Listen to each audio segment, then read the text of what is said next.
ఓం విశ్వాయ శ్రీమాత్రే నమః. మిత్రులకి శ్రీభిలాషులకి అలాగే నన్ను ఇంతగా ఆదరిస్తున్న యూట్యూబ్ ప్రేక్షకులందరికీ కూడా పేరు పేరు ధన్యవాదాలు. మిత్రులారా, మీ అందరికీ పరాదేవత ఎల్లవెల్లలా మీతో ఉండి మీ మనోవాంఛ నెరవేర్చాలని మనస్ఫూర్తిగా కోరుకుంటున్నాను.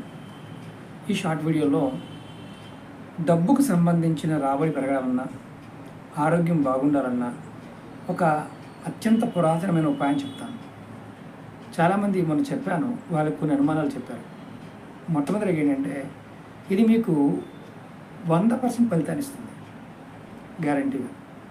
దీన్ని శుక్రవారం రోజు మొదలు పెట్టాలి. రూపాయి బిళ్ళలు ఉంటాయి కదా మన దగ్గర, రూపాయి బిళ్ళలు తీసుకోవాలి. 9 రూపాయి బిళ్ళలు తీసుకోవాలి. ఒక్కొక్క రూపాయి బిళ్ళ దిండి కింద పెట్టుకోండి. శుక్రవారం రాత్రి, శనివారం నాడు నిద్రలేవండి. తర్వాత ఈ రూపాయి బిళ్ళని తీసుకుని వెళ్ళి శ్మశానంలో కానీ, లేదంటే 4 రాష్ట్రాల దారి అంటే చౌరస్తా అంటారు, అక్కడ పడేయండి. ఇలా వారానికి ఒకసారి చేయండి, రెగ్యులర్గా చేయండి, మంచి ఫలితాన్ని పొందుతారు. ఓం నమః శివాయ శ్రీమాత